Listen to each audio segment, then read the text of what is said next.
भारतीय प्रजासत्ताकचा 77वा वर्धापन दिन ठाणे महानगरपालिकेच्या वतीने सोमवारी मोठ्या उत्साहात साजरा करण्यात आला। महापालिका मुख्यालयाच्या प्रांगणात राष्ट्रध्वज फडकावून ध्वजला आयुक्त तथा प्रशासक सौरभ राव यांनी मानवंदना दिली। राष्ट्रगीत तसेच राज्यगीत झाल्यानंतर ठाणे महानगरपालिकेच्या अग्निशमन दलाचे जवान, सुरक्षा दल आणि आपत्ती व्यवस्थापन दलाचे जवान यांनी राष्ट्रध्वजाला सलामी दिली। ध्वजवंदनानंतर ठाणे शहराच्या स्वच्छतेसाठी योगदान देणाऱ्या ठाणे महापालिकेच्या सफाई कर्मचाऱ्यांचा गुणवंत कामगार पुरस्कार देऊन आयुक्त सौरभ राव यांनी सन्मान केला।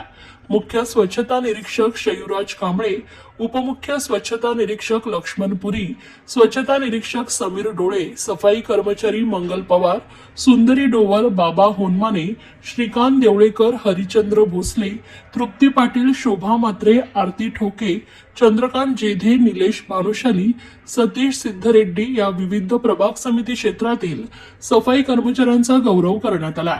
ध्वजवंदन सोहळ्यास अतिरिक्त आयुक्त 1 संदीप माळवी, अतिरिक्त आयुक्त 2 प्रशांत रोडे, सर्व उपयुक्त, वरिष्ठ अधिकारी आणि कर्मचारी, नवनिर्वाचित नगरसेवक नारायण पवार, विमल भोईर, कल्पना पाटील तसेच नागरिक मोठ्या संख्येने उपस्थित होते।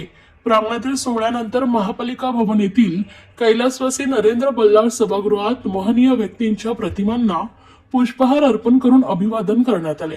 त्याचबरोबर महापालिका क्षेत्रातील महनीय व्यक्तींच्या पुतळ्यांना पुष्पहार अर्पण करून अभिवादन करण्यात आले। तसेच मासुंदा तलाव येथील छत्रपती शिवाजी महाराज यांच्या अश्वारूढ पुतळ्यास आणि कोटनाका येथील भारतरत्न डॉक्टर बाबासाहेब आंबेडकर यांच्या पुतळ्यास महापालिका आयुक्त सौरभ राव यांनी पुष्पहार अर्पण करून अभिवादन केले। यावेळी अतिरिक्त आयुक्त 1 संदीप माळवी, अतिरिक्त आयुक्त 2 प्रशांत रोडे, उपायुक्त जीजी गोतेपुरे उपस्थित होते।